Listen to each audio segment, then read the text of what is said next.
Welcome to Spark Your Joy, Encounters with Spirituality and Creativity, a monthly podcast in which I, Iva Buzhashka, will be interviewing international artists, filmmakers, musicians, sound healers, yoga teachers, wisdom teachers, creatives, about their life journeys and exploration of spirituality, creativity, and everything in between.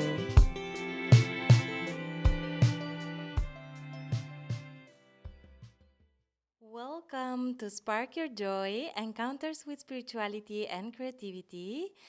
I'm your host, Iva Buzhashka, and I am really excited to embark on this journey together with you.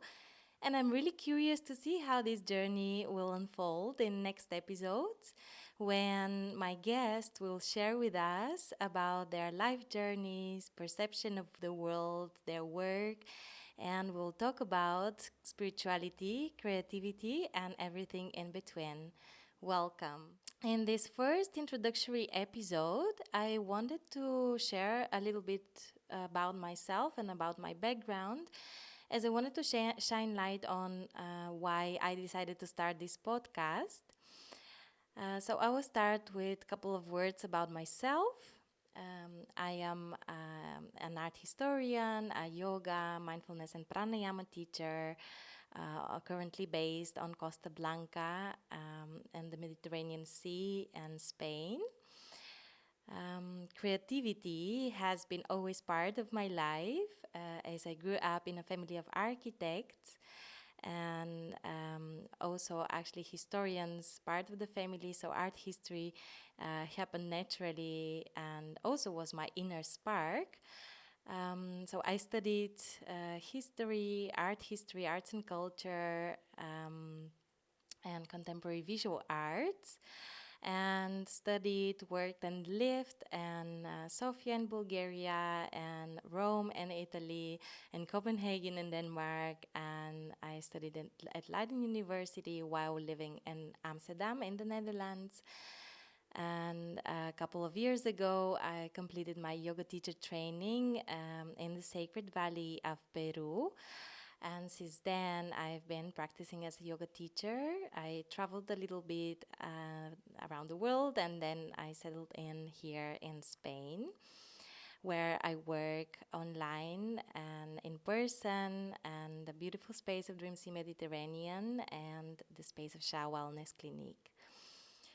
And my academic research, I am interested in, as an art historian, I'm interested in topics such as constitution of subjectivity, identity, and the concept of human nature and human and non-human relationships.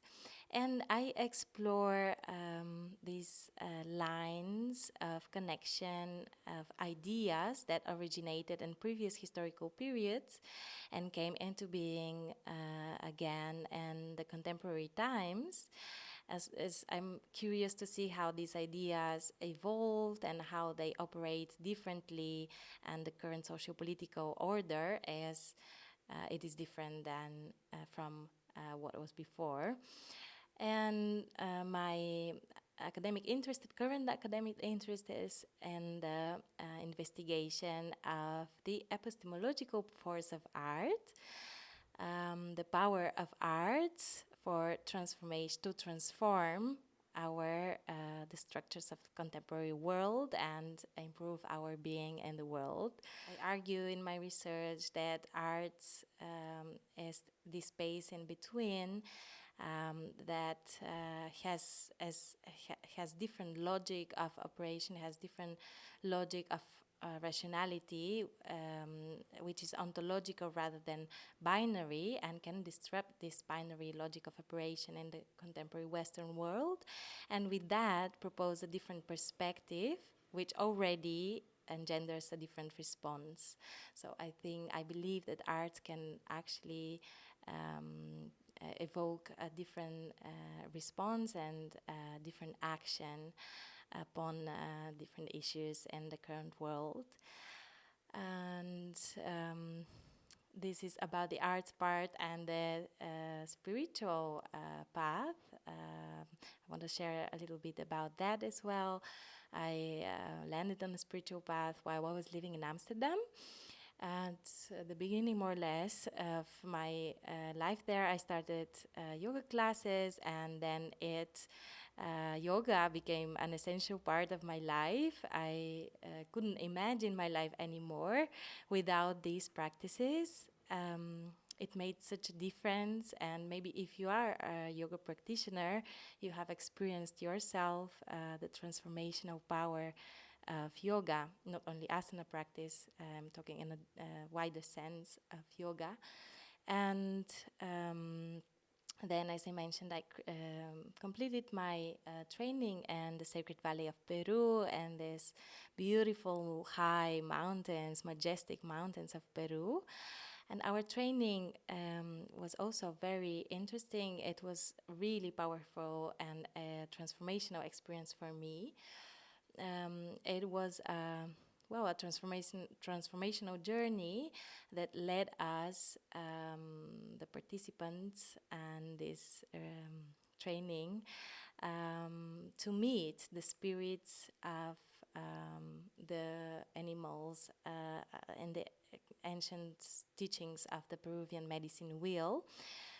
So we started with the spirit of the serpent, letting go, and then we went into the underground to meet our shadows and overcome fear with the spirit of the jaguar, and then reconnect to joy and beauty again with the spirit of the hummingbird. And we ended up our training with the spirit of the eagle, the greater perspective, the bird's eye perspective.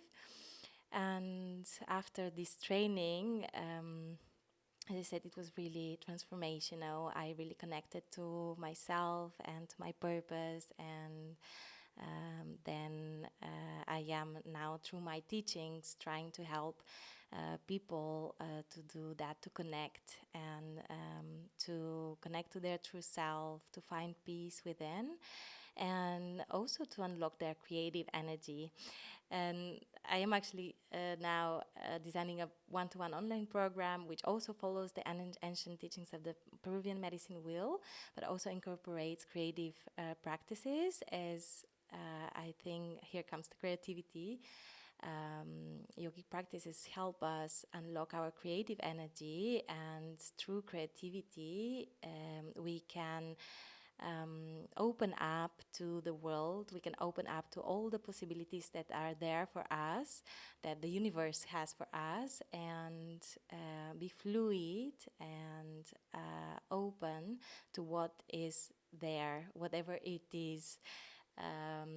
Letting go of the desire for control over everything that happens in our lives, which creates suffering. So I think that creativity is really something through which we can expand, acquire new perspectives, and through these new perspectives we can look differently to our lives, and also change our lives and improve our being. And creativity is playfulness, it's freedom and joy, and this is also our true nature. So I think that creativity and spirituality might not need to be separated, as our creative energy is also our life force energy, which we unlock and we navigate through yogic breathing practices, the circulation of prana.